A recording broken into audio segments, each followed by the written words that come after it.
Hi, and welcome to Tremco Live, where we're socially distant but technically connected. Welcome to your new year, 2021. I'm Marcy Tyler, one of your hosts for Tremco Live, and I'm very excited to introduce to you. And I'm Paul Hugenboom. I'm the president of the Tremco Construction Products Group, Marcy, a tremendous collection of brands and products and systems, and of course, most of all, people all over the world. All over the world. So if you're watching this live, it is New Year's Day. So welcome to 2021. I think it's almost universal that we're probably not sad to see 2020 go. No, we're not. It was a handful, Marcy. Yes, it was a handful. It was a handful. I remember one of my favorite New Year's days was just sitting watching TV shows all day with my kids, and that's what I'm going to probably be doing this New Year's Day. Yep. So COVID didn't change my New Year's Day plans. Okay. So. Now for us, it's probably a little less family than we're used to. So right, absolutely. Hopefully a year from now, there'll be a house full of people. Yeah, it'll be definitely interesting to look back in time in our little time capsule and see, where we're at. So welcome, as always, to everybody. We are so excited to be able to connect with all of you on a regular basis and talk through your industry challenges. As we kick off this new year, as always, we have different types of topics. And in January, Paul and I wanted to focus on what's new with Tremco. And in order to talk about what's new with Tremco, we wanted to be able to talk about Tremco itself and what's new with our organization. Yeah, how the new group came together. Exactly. So you may have noticed as we kick off each and every broadcast that we have a lot of different brands and systems and products, and Paul always likes to say, and people that we represent with the Tremco Construction Products Group. So we wanted to give you guys all an update on what that is. Progressively throughout the month of January, we're going to talk about new systems that you can anticipate, new programs, new services, but we wanted to at least give you a starting point as to where we got today. In light of that, we thought we'd talk about the history of New Year's, celebrating resolutions and whatnot. So here is some great information from the History Channel.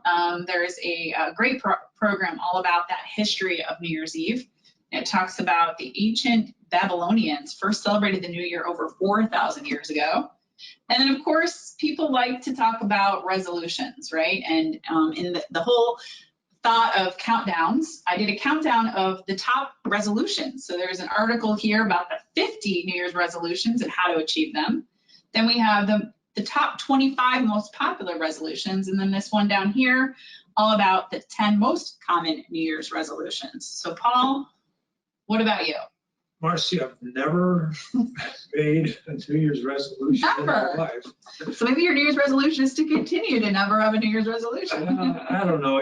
I think I'm well known both in my personal life and my business life that when I decide to do something, I'm very resolute about that. It's like, I stick to it. So I think for probably most of the people around me, they don't want to see any more resolutions.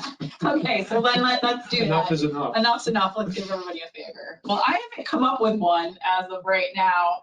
I just think of some funny ones I've done in the past, Paul. I gave up watching TV one year. And it was the year, to date me, I don't know how old I was at this time, but it was the last episode of MASH. Oh. And I remember sitting behind the TV, listening to it, and so upset that I gave up TV.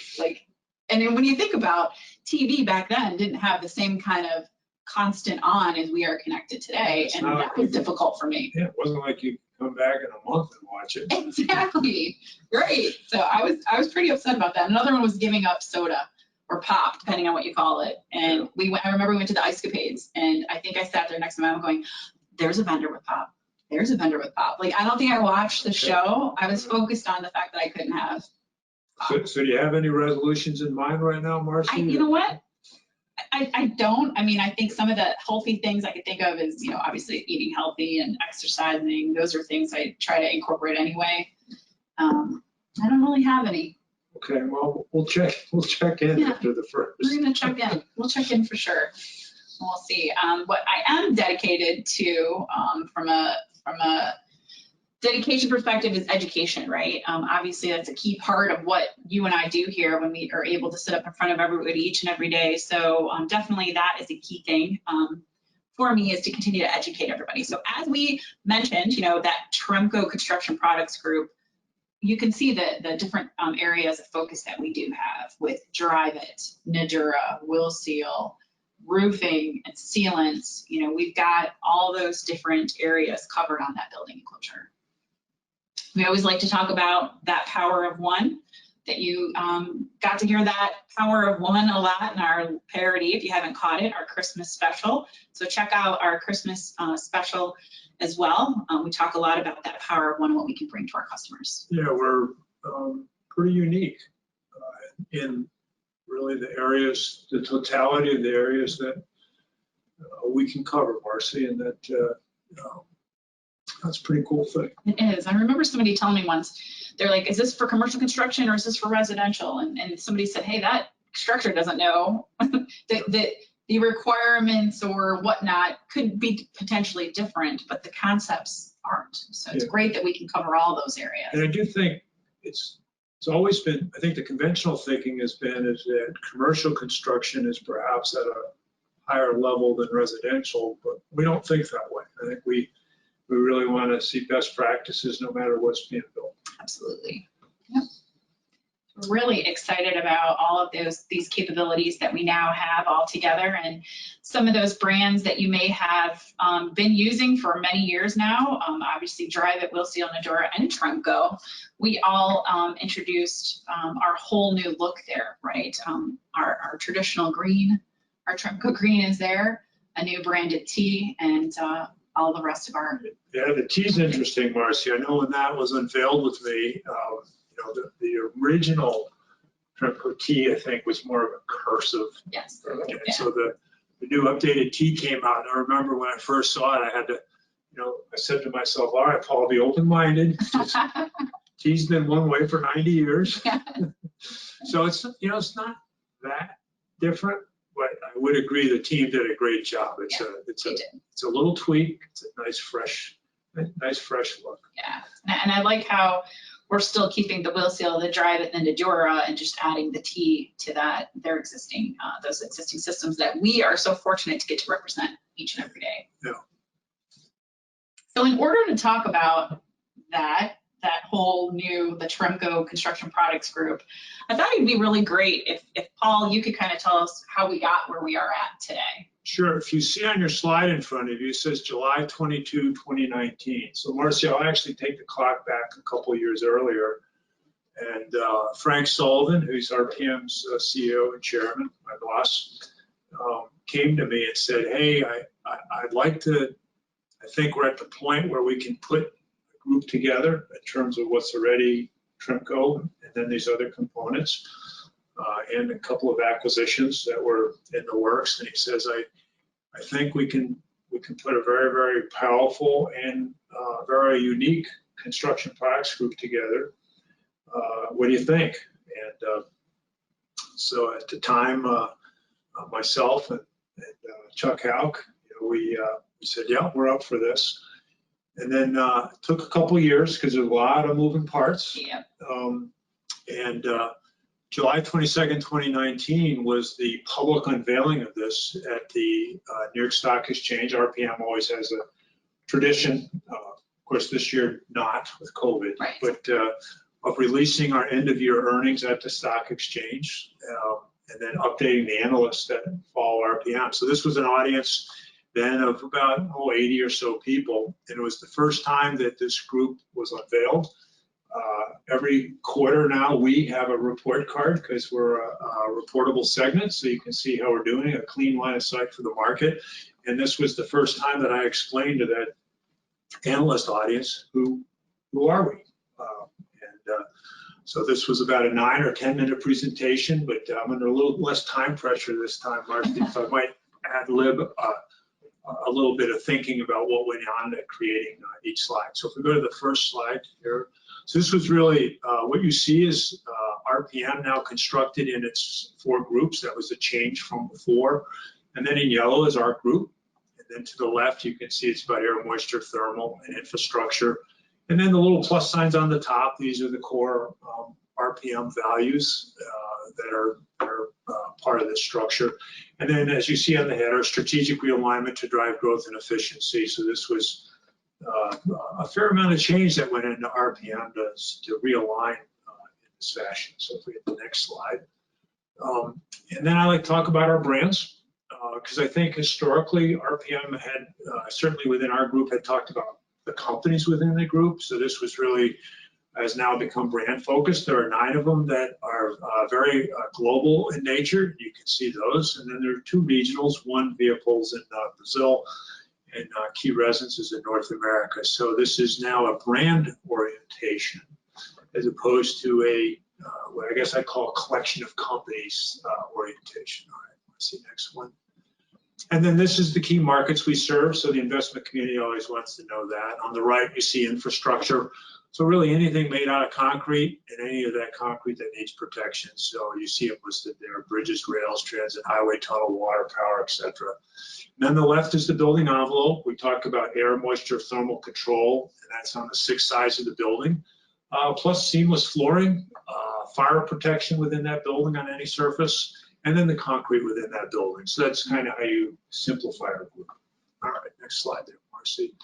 All right, so RPM, you see it says RPM's theory of competition. Historically, RPM is believed very much about the saying about you hire the best people, provide the resources to support them, let them do their job. Yeah. And that goes back, Marcy, to RPM's founder, Frank C. Sullivan, which is our current chairman's grandfather, company founded in 1947. And you see that 1947 date up there, and you see the lone wolf, right? So that talks about that independent entrepreneurialism, right? And it says decision-making as close to the customer as possible. So, of course, who wouldn't want that, right? But with that comes quite a bit of operating inefficiency. So really, mapped growth is what RPM announced very publicly, about 2 years ago to the market, where it wanted to gain all the efficiency and power of being one team, so that's the wolf pack, and yet still retain, Marcy, the independent entrepreneurialism of what you can see there as the lone wolf. Right. The other thing, what's really cool about a wolf pack, by the way, there's a whole social dynamic of how that pack is created, and so the weakest wolves are protected by the mothership, if you will, so that enables the strong to advocate on behalf of the less strong, so within our portfolio. And then also, always you have the wolf at the very end is the alpha. And I think within us, that's our parent, that's RPM, who provides the capital, the financial strength, and all that. So I love the analogy of the wolf pack. Yeah, no, it makes a lot of sense. It totally fits in there. Yeah, so next slide there. All right, so CPG, that's our new group. So we just talked about RPM's theory of competition, that decentralized entrepreneurial structure now combined with functioning as a wolf pack operationally. And you see create and drive the market. I think most companies talk about serving the market. That is not our theory of competition. It is to create and drive the market. And I'll give some examples of that on subsequent slides. And these are 3 of my famous quotes. Those people around me know that I'm at no loss for quotes. And they're right behind him if you're in this room. Yeah, these are right off the wall behind me. Good platforms make it easy to do hard things. And what that really means is if things are hard, Marcy, then you really got to challenge, is your platform structurally sound that you're trying to operate off of? The second is all happy companies are different. Each one earns a monopoly by solving a unique problem. All failed companies are the same. They fail to escape competition. So you notice bolded there, solving a unique problem. And of course, Marcy, we do that every Friday when we get together with our audience. We talk about the unique problems that we're trying to solve. We always solicit from our audience, right, what are your problems that you think aren't solved, right? I think I like to call them unicorns. Yes, you do. And then the third one, this is interesting. I'll read it and then explain it. A new scientific truth. So that would be our new products, systems, approaches to solving things. Does not triumph by convincing its opponents and making them see the light, but rather because its opponents eventually die and a new generation grows up that is familiar with it. Max Planck, right, a very famous German physicist. This speaks to the long game, meaning that change is generational, and that means 20 plus years. So you really have to have the courage of your convictions when you go a new route in terms of how you solve something, or how something gets better, or change is more efficient in terms of how we do things in construction.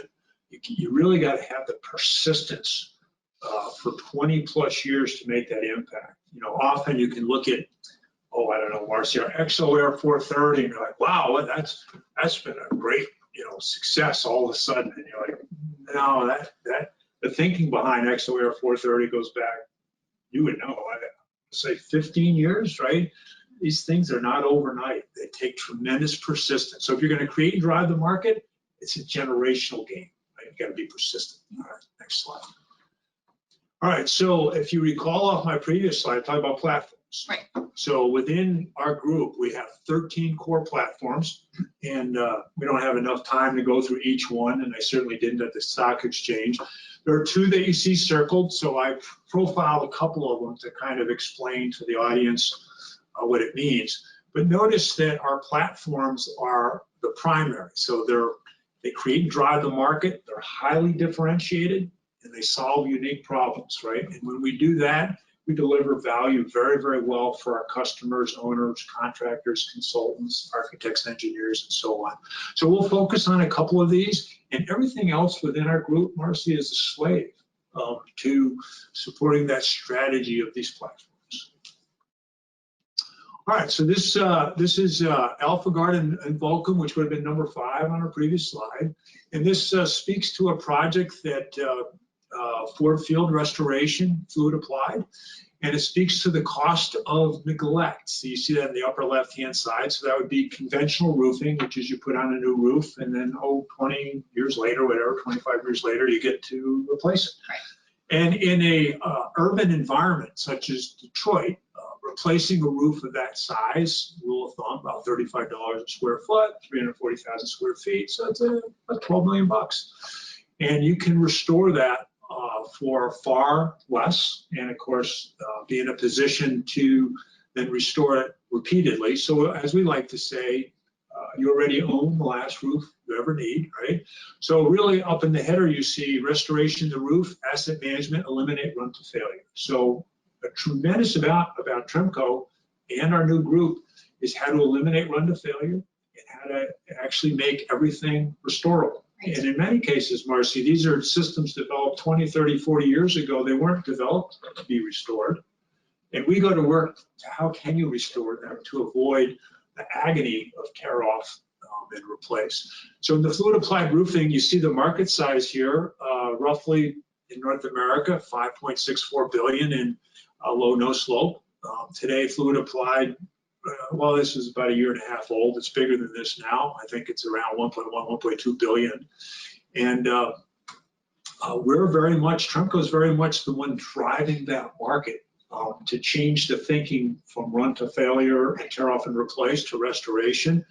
And then, of course, the services side of that market is usually about twice as big. So this is a good example of where that is a market that we're very much creating and driving, probably starting about 7 years ago.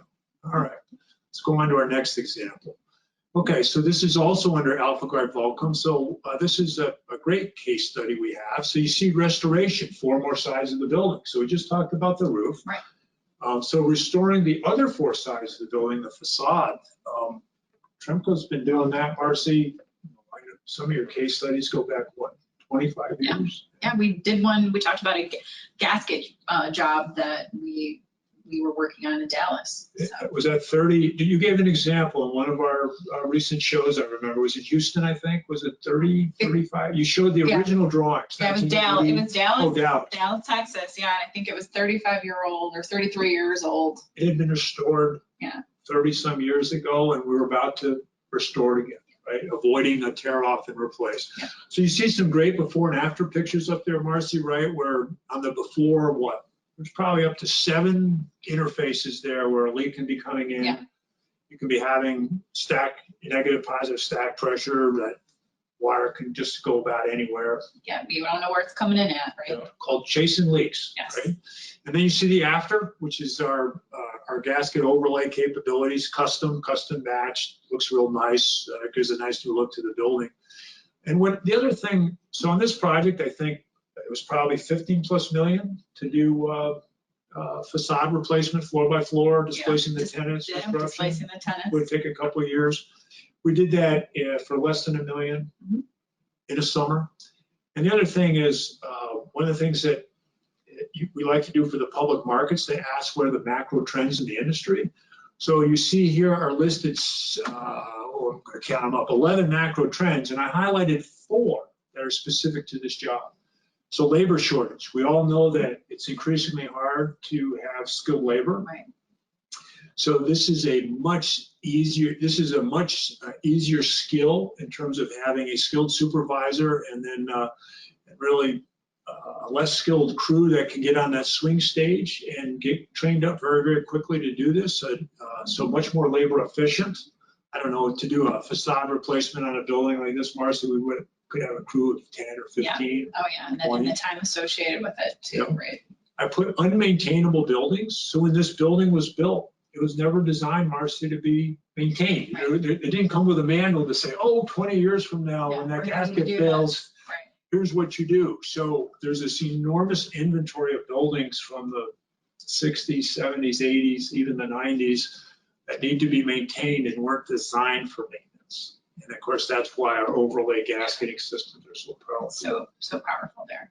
Lead with safety. So you can see it's such a safe environment here to work off of that swing stage, as opposed to if you were to see what it would take to put in all new windows on that building, much more difficult job, and would require much more due diligence on safety. So much safer system to put in.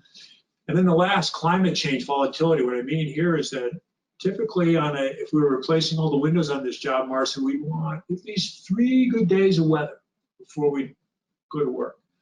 Well, with this facade restoration capability we have, you can have a good morning of weather, work for 4 hours, then if it's going to rain, just get off the building and come back tomorrow. So in a place like Florida, where West Coast can rain, what, every day? Every day. 2 o'clock?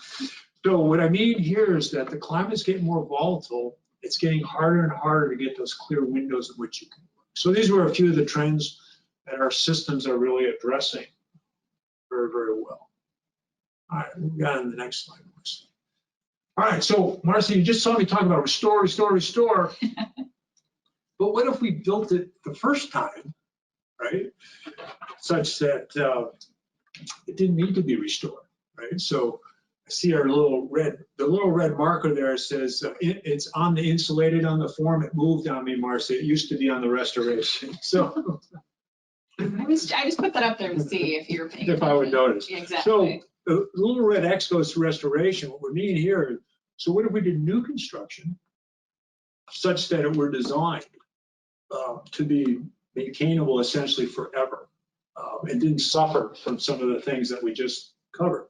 So this is our Nudura system, which is, if you see the key headline on the bottom, incredibly strong buildings. So this is the Panhandle. This is Mexico Beach after Hurricane Michael. Yep. The only building standing up right in the front, that's a Nudura building. The one behind it is still standing because it was protected by the one in front of it. So that's a Nudura building. So that withstood probably the worst hurricane ever to hit the coast, 150, 75 mile an hour winds, huge storm surge. And there's a great, if you go online, you can see the interview with the owners of that and how they wanted something that would survive what they call the big one. Yeah. So stronger, more energy efficient. You have people that are pursuing net zero buildings are choosing Nudura ICF for that very reason. The thermal mass, the thermal stability, the heft of those concrete walls, more comfortable. It maintains the temperature, whether it's cool or if you're in a cold or a hot environment. That keeps it consistent. Yeah. Also super quiet. You see a lot of Nudura buildings going up like immediately adjacent to highways. If you have hospitality or schools, we want a quiet environment. Of course, from a safety perspective as well, very fire resistant, and then more environmentally friendly. So if you do the whole life cycle cost in terms of CO2 and so on, these score incredibly high. Not a little counterintuitive with concrete. I think concrete's gotten a bad name, but it's got a great environmental footprint, both in terms of its construction and in terms of if it's very, very low or no load, energy load once it's been built. And the impact of this hurricane, we're building a lot of schools in the area, right? So once you experience something like this, you're definitely looking at that resiliency that you want out of your new structures. Yeah, I think there's tremendous awareness over the last couple of years about, I love the word that you use, resiliency. So again, we talked a lot about restoration, and well, what about if you didn't ever need to restore? Right. So that's new door.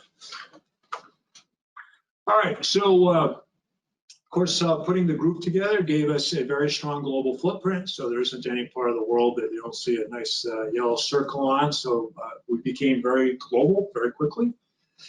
Competitive landscape. So the investors always want to know who are your competitors, right? Who's your what they call you? Who's your comp group, right? So I call these the likely suspects. So if you're in the building construction materials market, these are the common names there: the BASF, Carlisle, Sika, GCP, Mapai, and then many smaller players. But if you go back to a quote that I used a few slides ago, I'll repeat it: all happy companies are the same. Each one earns a monopoly by solving a unique problem. But here's the key part of the quote: all failed companies are the same. They fail to escape competition. So from a competitive landscape, we're really looking to solve those unique problems. So I really had to admit to the investor audience that we really don't think of it as a competitive landscape, because our orientation is about solving those unique problems. Using our feet on the street and our platforms to solve. Well, in this audience, right? Yeah. How we learn about the problems that need to be solved. It's from them. It's from them. Yeah. Right. And then we go to work. Yeah. All right. So this is really my last slide, Marcy, and I talked about good platforms, and I talk about within our group our 13 platforms. But this slide talks about RPM as the platform. And it talked about, in this case, you can see our construction products group, and you can see all these little lines running from Tremco to many of our sister companies. And so there's a few examples here that I'll kind of hit real fast. So as an example, Tremco is really prevalent in rooftop safety systems. Those systems come from Fibergrate over on the right? And so that's where we, throughout all of these different examples, where we're taking advantage of our sister companies who are absolute industry leaders in their technology, in their systems, in their brands. And RPM creates this collegial platform of where we can all work together to bring each other's systems and products to market, or to take advantage of what they know, or their expertise, or their chemistry, right? So often today, Marcy, when we go to innovate new systems, the first conference call that we put together, of course, we're on Teams these days, and we used to assemble. Right. There are many people from outside our group who all come together to give their perspectives from their group about their technology or their chemistry or their platforms, and how can they help us solve things. So this was just where I covered a number of examples across the group where we work together. So RPM itself is a great platform. Well, I think even though we've been forced into that virtual world, I think it almost helps, right? Because now you're not thinking, oh, I have to go there. We're in the virtual world, so we're broadening that capability as well. It's actually, I'm glad you brought that up, Marcy. As you noticed, we got global fast. And one of the silver linings of COVID is we're now so used to jumping on, in our case, it's Teams. Right. We're so used to jumping on Teams to assemble this global group together. Right. And it's so much easier to get other people to come help us. Because instead of saying, oh, you got to come travel for a day, sit with a day, go home for a day, we're just saying, hey, give me a couple hours. Right. So yeah, it's really counterintuitively, it's made the platform more powerful, because when you get to be our size, it's really hard to gain a group together. We did our first global RPM R&D symposium not that long ago. And probably I bet you our audience was triple what it would have been if we did it in person. Yeah. Because it was just so easy for everybody to opened up the capability of getting together all across the world. So that's why I put this slide together, was I wanted the investment community to see the power within RPM itself as a platform. So we really, probably very few brands up there that Tremco doesn't have, our group doesn't have some involvement with in terms of a partnership on products and systems. And of course, I've known all these, I've been here, I don't know, 21 years. You're all my friends. Yeah. So. That's right. And it's a community, you know, it feels like family, that's for sure. Yeah. So, I mean, as we look to this new year and how we want to progress, not only on Tremco CPG Live, but just in the industry, we are focused on education and bringing that together in the virtual space, utilizing Tremco Live and any other ways that we can to engage. Look to us, we're producing a lot of great new content. We love your feedback, and we're looking at industry partners like yourself to be able to share this information. Paul, I know several of us are engaging with a variety of our consultant friends in the industry to say, you know, what was your problem? How can we look at solving it? And then let's go out and educate together. Because I think it's so much more impactful when we do the education together. Yeah, and as you caught on my earlier quote, it's a long game. Yeah. It takes that's not a criticism. It just says, it just takes a long time to change thinking and then have people become comfortable with a new approach or a different approach. Yeah. And of course, throughout that, not only January, but throughout this whole year, we're looking at ways that we are going to be able to educate and complete our family of building enclosure systems holistically all together. So we're really looking forward to all those opportunities to engage with each and every one of you every single day. And of course, specifically as we approach our industry through CPG, Tremco CPG Live. Yeah, and I like Marcy that you have January themed as new, because I think we'll get a little bit of a report card from our audience that as we share what's new, then I would love to get the feedback of, well, you're still missing X, Y, or Z, because we challenge ourselves to say, what's missing? Yeah. So please, as in the audience, please let us know. Yeah. We'll continue to poll everybody and get their feedback and see how we can move together forward in the new year. So there you go, Marcy. That's what started the whole thing. Frank Sullivan saying, Paul, what do you think? I like it. And here we are today. I like it. As Paul mentioned, you know, the different companies and the people that are represented at them are like, they're friends. And that's what we're most excited about, is having more friends around the table, howbeit it's now virtual.